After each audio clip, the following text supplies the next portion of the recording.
پہ آئیں گے. پہلے تو یہ کہ کوثر کاظمی صاحب یہ بتائیں کہ کیوں یہ تاثر دیا جا رہا ہے آپ کی جماعت کے اندر سے بھی کہ کوئی بحیثیت مجبوری شاید آپ مذاکرات میں بیٹھیں. کیا ہے؟ کہیں سے پریشر ہے، زور زبردستی ہے، کیا مجبوری ہے؟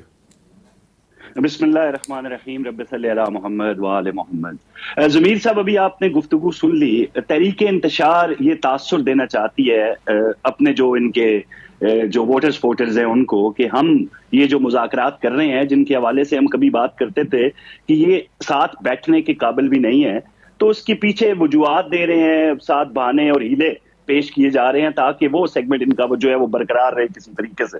اب معاملہ یہ ہے، پریشر کہاں سے آئے گا جی؟ پریشر تو یہ کیونکہ مسلسل یہ کہا جا رہا ہے کہ امریکہ کی طرف سے پریشر بلٹ ہوا ہے، تب یہ حکومت جو ہے وہ ساتھ بھی بیٹھی ہے، ہم بھی ان کے ساتھ بیٹھ رہے ہیں، اور پس پردہ حقائق جو ہیں وہ یہی ہیں. بھائی اگر ہمیں کسی بھی خاص کر امریکہ سے کوئی پریشر آتا ہے تو ہم تو ان کو جواب دیں گے.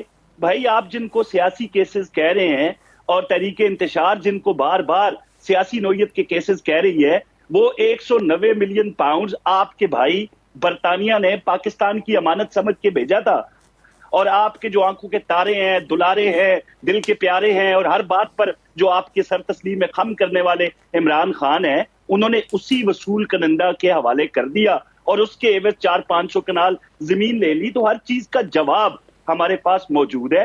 اس پریشر کو سسٹین کیا جائے گا کیونکہ انہوں نے جو بیانیاں انہوں نے سپریم کورٹ کے پاس آئے تھے. سر یہی تو غلط بیانی ہے نا ان کی، یہی تو غلط بیانی ہے اور یہی تاثر دیا جا رہا ہے. سپریم کورٹ کے اکاؤنٹ میں نہیں ہے. پھر کہاں ہے سر؟ وہ ڈائریکٹلی جو جرمانے کی مد میں بنتا تھا ملک ریاض کا. بالکل ضمیر صاحب سب کے سامنے جھوٹ بول رہے ہیں، سب کے سامنے جھوٹ بول رہے ہیں. سر کوثر کاظمی صاحب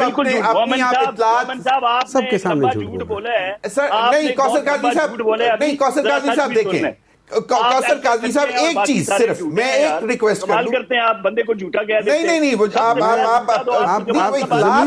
ضمیر صاحب کی بات سن لیں نا، آپ ضمیر صاحب کی بات سن لیں، میری چھوڑ دیں ضمیر صاحب. مطلب آپ یہ کہنے کے غلط بیانی کر رہے ہیں. بالکل آپ یہ کہنے کے غلط بیانی کر رہے ہیں. میں تو ان کو یہ بتا رہا ہوں کہ ایکچولی وہ پیسے جو ہیں وہ سپریم کورٹ کے اکاؤنٹ میں اور اس پہ انٹرسٹ بھی ہے، اسٹیٹ بینک میں، اور اس پہ انٹرسٹ بھی ہے. ضمیر صاحب یہ ٹوٹل ایک سوشل میڈیا کا جھوٹ ہے. نہیں سر، یہ سر سپریم کورٹ کی سر اس میں بالکل سپریم کورٹ ججمنٹ میں پڑا ہوا ہے. اچھا چلیں آگے چلتے ہیں، آگے نکلیں. اب ہم کیا اسے کیا بات کریں گے؟ آگے کیا بات کریں گے اس میں؟ کیا بات کریں گے ڈاکٹر صاحب پلیز؟ جی کوثر کاظمی صاحب. یہ ہے بھائی جان، ڈاکٹر صاحب نے یہ باتیں کی جس میں میں نے آپ کو جواب دیا، ان کے بس میں نہیں ہے. یہ دوسروں کو جھوٹا کہتے ہیں. یار کل تک تو 2 ہفتے پہلے تک تو امریکی غلامی نامنظور تھی آپ کی. 2 ہفتے پہلے تو ہم کوئی غلام تھے. اب یہ جو ان کی کسی ہے نا چہرے پہ، اس کا جواب یہ سن نہیں سکتے کیونکہ یہ ان کی بات میں نے بڑی خاموشی سے سنی ہے. اگر یہ اس طرح سے خدا کی قسم میں ان کو بولنے نہیں دوں. نہیں میں نے سر ڈاکٹر صاحب سے ریکویسٹ کر لی ہے. سر میں نے ڈاکٹر صاحب کو ریکویسٹ کی ہے، آگے نہیں چلنے دوں گا. ساری وہ چیزیں جس کو ان چیزوں کو لے کر دیکھنا ہوگا. لیکن the point is in the last 3.5 years جب سے یہ 2022 سے onwards سے پاکستان مسلسل پہلے بڑی سپیڈ سے، ابھی ذرا سلو سپیڈ سے، لیکن جا غلط طرف رہا ہے. چلیں اس چیز کو ٹھیک کرنے کے لیے یہ یاد رکھیے سر، اس چیز کو ٹھیک کرنے کے لیے ایک بیلنس ضروری ہے. اس بیلنس کا نام ہے پولیٹیکل سٹیبلٹی. ٹھیک، اور پولیٹیکل سٹیبلٹی ماں سوائے عمران خان کے وہ سب سے بھاری وزن ہے. یہ باقی اس طرح ہوتا ہے نا، آپ نے ترازو رکھ لیا، ترازو میں آپ نے ایک طرف بھاری چیز رکھ لی ہے، اب اس کے بعد چھوٹے چھوٹے پتھر ادھر ادھر سے 5 گرام کے، 10 گرام کے، 25 گرام کے وہ چیزیں اٹھا کے کوئی کلو کا 1.5 کلو کے وہ بیلنس کرنا ہے. تو اس کے لیے آپ نے وہ چیزیں بیلنس کرنی ہے. لیکن یہ بندہ اگر آپ اٹھا دو گے نا تو پیچھے کچھ نہیں رہے گا. سو اس وجہ سے اس بندے کو شامل کروانا، اس بندے کے ساتھ یہ نیگوسیشن کرنا، یہ پاکستان کی ضرورت ہے. یہ پاکستان کی ضرورت ہے. بالکل صحیح. کوثر کاظمی صاحب، آپ کے وفاقی وزیر خزانہ کہتے ہیں ملک خیرات سے نہیں ٹیکسز سے چلتے ہیں. پھر وہ کہتے ہیں کہ ملک کی خاطر چارٹر آف اکانومی سمیت 3-4 چیزوں پر اکٹھے ہو جائیں. اب یہ بتائیں، اور جو بلاول صاحب نے بات کی ہے کہ جناب جو وعدے بھی نہیں آپ لوگ پورے کر رہے، اور پھر آپ کہ متنازع فیصلے بھی کر رہے ہیں اور اپنے طور پر کر رہے ہیں اکیلے. دیکھیں ضمیر صاحب، میں یہاں پہ کوٹ کروں گا، آپ نے حنیف عباسی صاحب کا سوال چلایا تو میرے پاس اس سے مقدم اور مصدقہ آپ کہہ سکتے ہیں، پرائم منسٹر آف پاکستان نے ہمیشہ بلاول بھٹو کی تائید کی، اور ان کو چاہے پی ڈی ایم حکومت ہو چاہے اب کی، ہمیشہ ان کی تعریف کرتے نظر آئے، ان کی کوششوں پہ معترف نظر آئے، جس طریقے سے کردار ادا کیا بلاول بھٹو نے۔ تو جو بھی مسائل ہوتے ہیں پیپلز پارٹی کے یا حکومت کے اتحادی ہیں، مل کے کام کر رہے ہیں، وہ چوک چوراہوں میں حل نہیں ہوں گے، وہ مل بیٹھ کے پہلے بھی حل ہوتے رہے ہیں اور آئندہ بھی حل ہوتے رہیں گے۔ جہاں پہ میں نے بات چھوڑی، اب بریک پہ چلے گئے، بات یہ ہے کہ اس وقت جو یہ کہا جا رہا ہے نا جی پاکستان جو ہے وہ بہت تیزی کے ساتھ جو ہے وہ بدی کی طرف جا رہا ہے، اور کیا اس کو اب انہوں نے الفاظ بیان کیے سینیٹر صاحب نے، تو میں یہاں پہ کوٹ کروں گا بھائی کہ اگر تنزلی ہو رہی ہے تو اس کی ذمہ داری کس پہ ہے؟